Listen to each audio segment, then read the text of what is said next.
Não diz nada sobre a minha idade.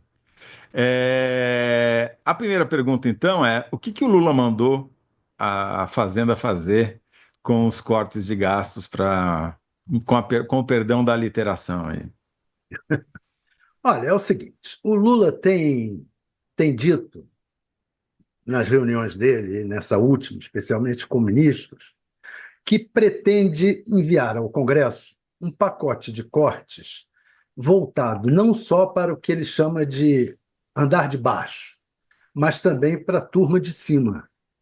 Tá. Isso inclui, segundo os interlocutores do presidente, as emendas dos parlamentares ao orçamento, aposentadorias de militares, vantagens e penduricalhos do judiciário e subsídios às empresas.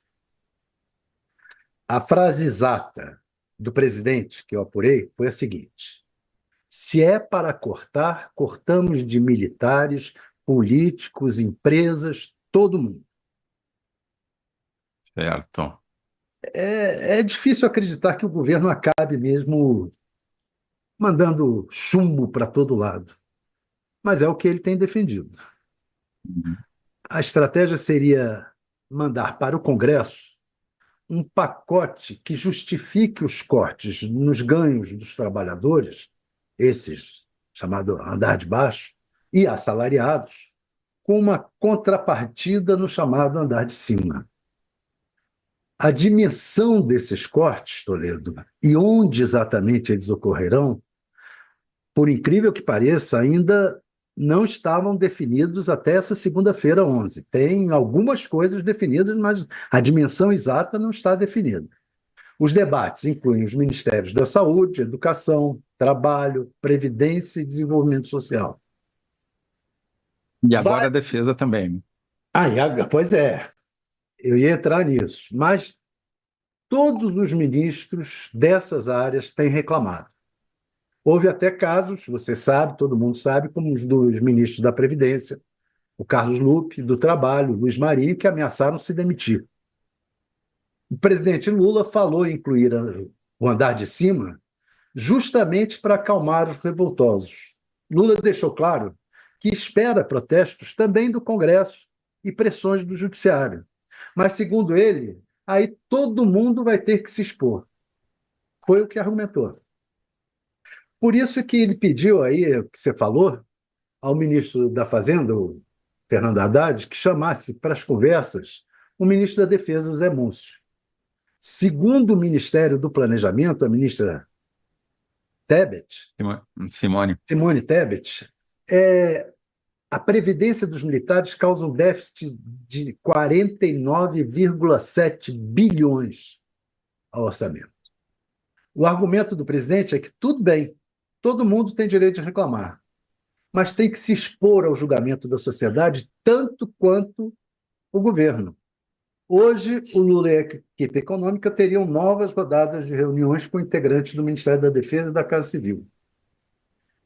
Não se sabe se vão conseguir fechar os projetos hoje ou amanhã. Eu acho que você até é, tem uma apuração nesse sentido, né?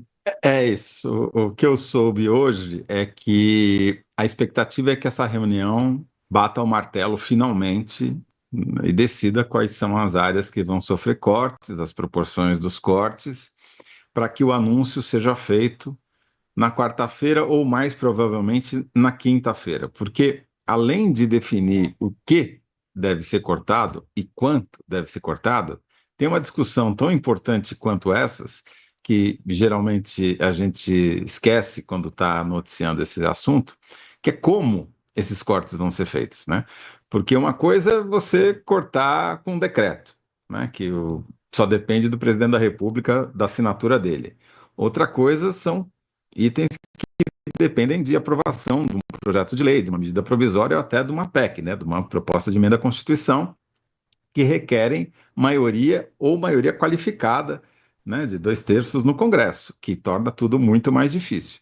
Então, depois de definir, talvez hoje, se tudo correr bem, quais são os cortes e de quanto é cada um deles, aí volta para o Ministério da Fazenda e para a Casa Civil para decidir qual é a roupagem, né? que é projeto de lei, o que é decreto presidencial, o que é emenda à Constituição. Cada um deles tem um prazo, cada um deles tem um grau de dificuldade para ser aprovado. Por isso que talvez o anúncio só seja feito na quinta-feira. Interessante, né? E você vê o seguinte: emendas parlamentares. Quanto é que tem de gastos com emendas parlamentares? É praticamente o que a Fazenda está pedindo de corte. Eu acho que são 45 bilhões, São, né? são 50 bi. 50. E 50 bilhões esse ano, com um agravante que vem crescendo, né? Se a gente pegar o que aconteceu com as emendas parlamentares desde que o Eduardo Cunha, então presidente da Câmara, começou esse processo, ele se ganhou corpo com o Rodrigo Maia como presidente da Câmara e se consolidou totalmente com o Arthur Lira. O aumento é de 11 vezes. Não é pouca coisa, né? É uma multiplicação dos gastos. E a grande diferença o valor aumentou também na gestão do Lira, mas o que o Lira conseguiu nos 3 primeiros anos como presidente da Câmara e talvez consiga de novo no quarto, é uma execução de 90%, 99% das emendas, entendeu? Não deixar nada sem ser pago, né? Realmente ele conseguiu transformar as emendas, mesmo as não impositivas, em algo quase obrigatório para o governo. E é isso que pode entrar em negociação também, né? Aí você vê emendas. Subsídios, são 600 bilhões de subsídios. Só a desoneração da folha é quanto? Sim, De 17 setores lá que tem. Também é assim, é bilionária a conta. bilionária. Então, o que ocorre? Se cada um desses setores se cedesse, estava resolvido. Mas não vai ser assim, não vai ser fácil assim. Vai mandar É, para o Congresso, o que mandar para o Congresso vai ter uma tremenda de uma resistência. Eu não sei se vai ter coragem de mandar. Só de mandar já é uma coragem que pouca é, gente tem. exato. A gente, né, não tem certeza de nada, até porque os próprios atores que estão discutindo isso daí não têm certeza de nada, né? Mas a disposição do Lula me pareceu firme no sentido de distribuir os cortes para todo mundo, para não ficar pegando só de um lado. E ele tem dois motivos fortes para fazer isso. Primeiro, que os movimentos sociais já soltaram uma nota ontem, né? MST, CUT, MTST, partidos políticos de esquerda, PT inclusive, um monte de gente, dizendo que era absolutamente injusto, que o governo estava sendo chantageado pelo setor financeiro empresarial e pela mídia, aliás, como eles dizem, seus porta-vozes na mídia, me inclua fora dessa, de que os cortes fossem todos concentrados no andar de baixo, né? Só entre os pobres e aqueles que têm menos poder de fogo. O que não deixa de ser verdade, É verdade, porque, estão né? certos, inclusive. A estratégia do Ministério da Fazenda e do Haddad, nesse caso, foi criar um cardápio de medidas. Ele elencou como se fosse um restaurante mesmo, para o Lula escolher. Ele falou, ó, tem isso daqui que dá um corte de tanto, tem isso daqui que dá um corte de tanto, e tem de tudo. Tem de corte no benefício de prestação continuada, que sofreu um aumento exponencial nos últimos anos, que é só até meio suspeito. Tem corte no Bolsa Família, e tem corte também na Previdência dos Militares, tem corte de emendas parlamentares ou de diminuição, tem cortes de benefícios fiscais para empresários, tem de tudo, né? E deixou o Lula escolher. E o negócio foi e voltou várias vezes. Essa novela já está se arrastando há mais de um mês, né?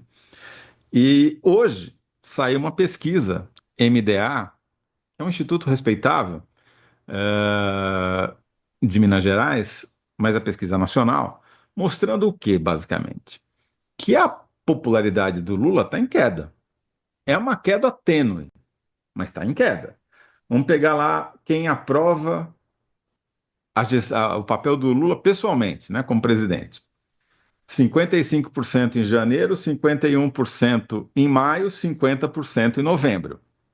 Não é assim uma queda dramática como a que aconteceu com a Dilma em 2013, né? Que ela saiu daqui para lá, foi a maior queda da história de qualquer presidente da República em termos de popularidade.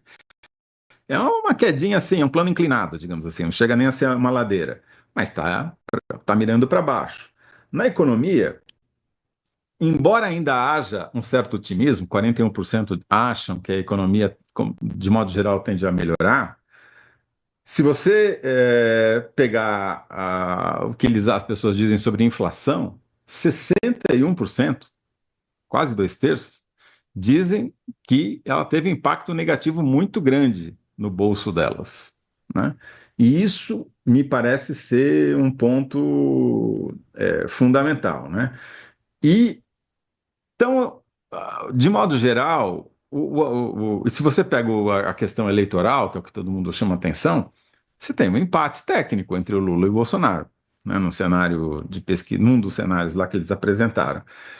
35 para o Lula, 32 para o Bolsonaro.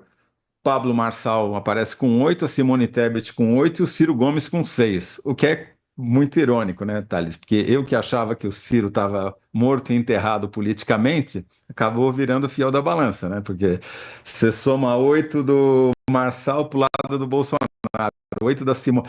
8 da Simone eu não acho que vão todos para o Lula, não, né?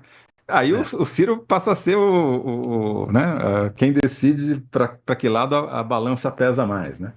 Enfim, é um cenário, em termos de popularidade, que não é um cenário bom para o Lula. E ele está vendo o que aconteceu com o Biden nos Estados Unidos, né? Que não era muito diferente desse cenário. Estava pior que o Lula, mas não tão muito pior assim. Então, me parece que o motivo desse corte de gastos é justamente melhorar o cenário do ponto de vista inflacionário ou diminuir a perspectiva de piora no cenário inflacionário diante da eleição do Trump, porque a gente sabe que com a eleição do Trump, a tendência é os Estados Unidos voltarem a ser um aspirador de dinheiro no mundo, vai aumentar a taxa de juros, essas coisas, vai atrair capital para lá, com isso o dólar se valoriza e valorizando o dólar, uma grande parte da economia brasileira está indexada à moeda americana por causa de importações, e isso acaba impactando negativamente a inflação aqui. Não é tão automático dessa maneira, mas é um risco. Então, acho que também tem uma vacina do governo em agir dessa maneira e precisa agir logo, porque se não agir nesse primeiro semestre de 2025, qualquer impacto positivo que essas medidas possam vir a ter sobre economia, expectativa inflacionária, etc., não vai chegar em tempo de influenciar na eleição de 2026. Pois é, e o dilema dele é: precisa das medidas de corte para controlar a inflação, mas precisa de dividir o ônus político, ainda mais com essas pesquisas, dividir o ônus político com os outros setores. Não dá para ser tudo nos ombros dele, né? Então Sem dúvida. é um tremendo problema, porque vão esses outros setores aceitar? Vai o Congresso dominado pelo Centrão aceitar?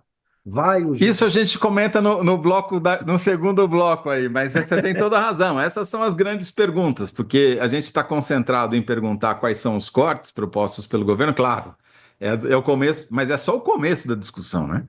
A discussão vai muito além disso. Ô, Thales, enquanto você prepara a sua síntese, eu vou ler algumas das mensagens que nos chegaram aqui, tá?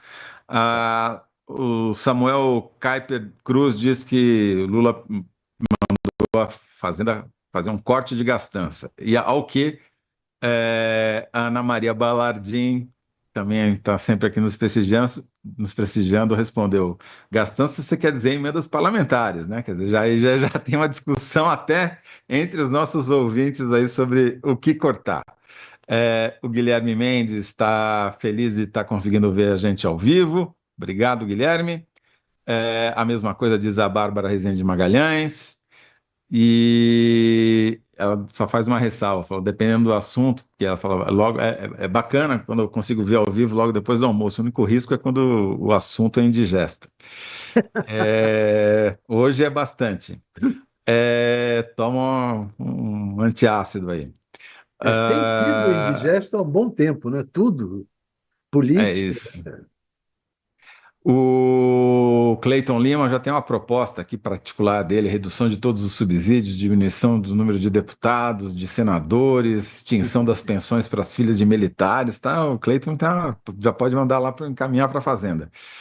É, Bom, e a Eindrauning 88 diz que a direita é contra o trabalhador e contra taxar os ricos. Vamos falar um pouquinho mais disso no segundo bloco. E aí, qual a sua síntese? É o seguinte: Lula, dois pontos, abre aspas, se é para cortar, cortamos de militares, políticos, empresas, todos. Fecha aspas. Muito boa frase. Vamos ver se ela vai se virar realidade, né, Thales? Bom, com essa síntese do Thales, a gente encerra então o primeiro bloco e no segundo bloco a gente fala sobre as consequências disso.